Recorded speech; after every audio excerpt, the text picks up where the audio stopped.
Hello అండి. అందరికీ నమస్కారం. ఇండియన్ హిస్టరీలో భాగంగా మొఘల్ సామ్రాజ్యం నుంచి మనకి అనేక సార్లు, అనేక రకాల పరీక్షల్లో ప్రశ్నలు ఇవ్వడం జరుగుతుంది. మరి మొఘల్ సామ్రాజ్యం ఏదైతే ఉందో ఇది సాధారణంగా మధ్యయుగ భారతదేశ చరిత్రకు మనం చెప్తాం. దట్ మీన్స్ మీడివల్ హిస్టరీ అని చెప్పి మనం పిలుస్తాం.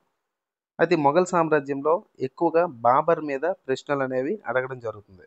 కాబట్టి ఈ బాబర్‌కి సంబంధించినటువంటి కొన్ని ఇంపార్టెంట్ ప్రశ్నలు మనం డిస్కస్ చేసే ప్రయత్నం చేద్దాం.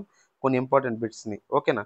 రైట్. అందులో మొదటి ప్రశ్న మీరు గమనిస్తే గనక మొదటి ప్రశ్నలో భాగంగా కేర్‌ఫుల్‌గా గమనించండి. ఒక్కొక్క క్వెషన్‌ని ఎక్స్‌ప్లెయిన్ చేసే ప్రయత్నం చేస్తాను.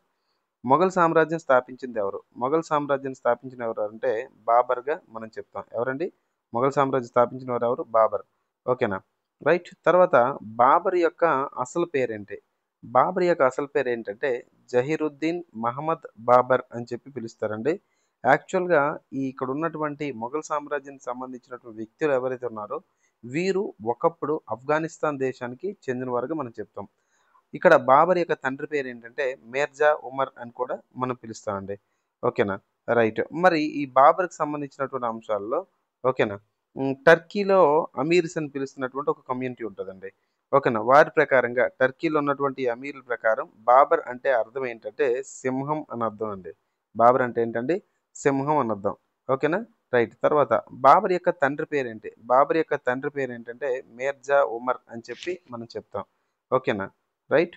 తర్వాత బాబర్ అనేవారు మొట్టమొదటిసారిగా భారతదేశంలో ఎప్పుడు దాడి చేయడం జరిగిందంటండి 1519 సంవత్సరంలో దాడి చేయడం జరిగింది. ఎవరు? బాబర్ అనేవాడు భారతదేశం మీద మొట్టమొదటిసారి దాడి చేసిన సంవత్సరం ఏదంటే 1519. ఓకేనా? రైట్. నెక్స్ట్ బిట్‌కి వెళ్దాం.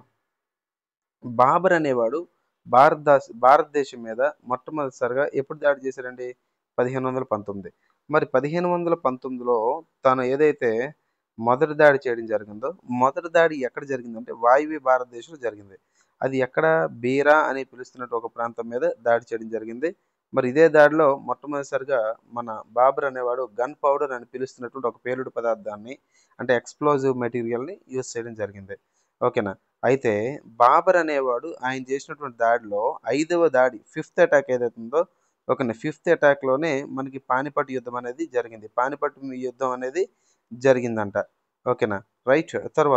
మరి తర్వాత ప్రశ్న మనం తీసుకుంటే దీని తర్వాత బిట్ ఏదంటే బాబర్ అనేవాడు భారతదేశం మీద దాడి చేసే సమయంలో విజయనగర సామ్రాజ్యం ఏదైతే ఉందో మనకి కర్ణాటకలో ఉన్నటువంటి విజయనగర సామ్రాజ్యం ఏదైతే ఉందో అక్కడ ఉన్నట్టు రాజు ఎవరంటే శ్రీకృష్ణదేవరాయలుగా మనం చెప్తాం. ఎవరండి?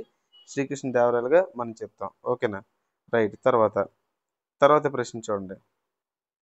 బాబర్ అనేవాడు రాణా సంగ్రామ్ సింగ్, ఆలం ఖాన్ లోడి, దౌలత్ ఖాన్ లోడి అభ్యర్థన మేరకు అంటే ఇక్కడ రాసినటువంటి సంగ్రామ్ సింగ్ అని ఒకరు, ఆలం ఖాన్ లోడి అని ఒకరు, దౌలత్ ఖాన్ లోడి అని వీళ్ళందరూ పిలిచారన్నమాట. పిలిచి భారతదేశం మీద దాడి చేయని చెప్పేసి పిలిస్తే గనక అప్పుడు ఐదోసారి దాడి చేయడం జరిగింది. ఓకేనా?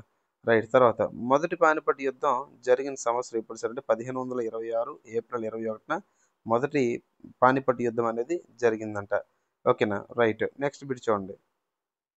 అయితే ఈ మొదటి పానిపట్ యుద్ధం ఏదైతే ఉందో ఓకేనండి.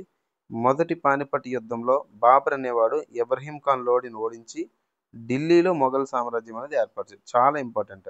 ఢిల్లీలో మొఘల్స్ యొక్క పాలన ఎప్పుడు ప్రారంభమైందంటే సార్ మొదటి పానిపట్ యుద్ధంలో ఏమైందంటే ఈ బాబర్ అని పిలుస్తున్నటువంటి రాజు ఇబ్రహీం ఖాన్ లోడిని ఓడించడం జరిగింది. ఓడించి ఢిల్లీ ఏదైతే ఉందో ఈ ఢిల్లీని రాజధానిగా చేసుకొని మొఘల్ సామ్రాజ్యం ప్రారంభించడం అనేది జరిగిందంట. ఓకేనా? నెక్స్ట్ మొదటి పానిపట్టు యుద్ధం జరిగేటప్పుడు ఇబ్రహీం లోడి ఉన్నాడు కదా! ముందు మీదన ఆల్రెడీ చెప్పాను కదండీ! ఇబ్రహీం ఖాన్ లోడి. ఈయనకు సహకరించిన వారు ఎవరంటే రాజా విక్రమ్‌జిత్ అని పిలుస్తున్నటువంటి ఒక వ్యక్తి. ఈయన ఎక్కడ సార్? ఎవరు సార్ అంటే మధ్యప్రదేశ్‌లో ఉన్నటువంటి గ్వాలియర్ అనే ప్రాంతం ఏదైతే ఉందో ఈ గ్వాలియర్ ప్రాంతానికి సంబంధించి ఒక పాలకుడిగా ఉన్నారంట. ఓకేనా? అయితే బాబర్ అనేవాడు చరిత్రలో అనేక యుద్ధాలు చేయడం జరిగింది. అనేక యుద్ధాల్లో భాగంగా ఒకటోది ఏంటంటే కాన్వా యుద్ధం. ఈ కాన్వా యుద్ధం అనేది 1527 సంవత్సరంలో జరిగిందంట. ఓకేనండి.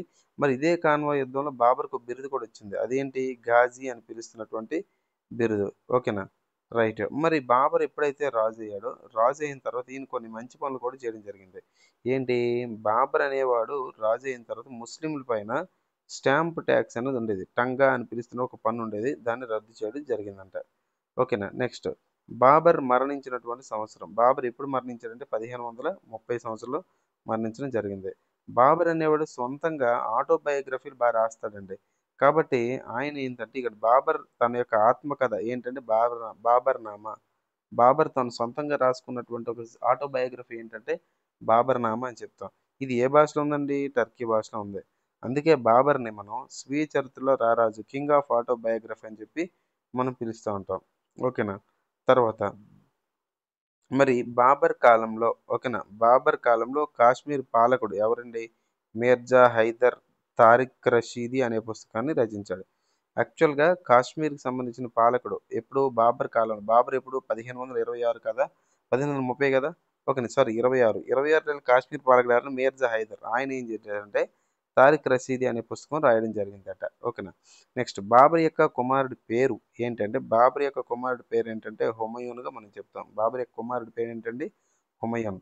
ఓకేనా. అయితే ఇప్పుడు బాబర్ యొక్క కుమారుడు ఎవరండి? హుమయూన్ కదా!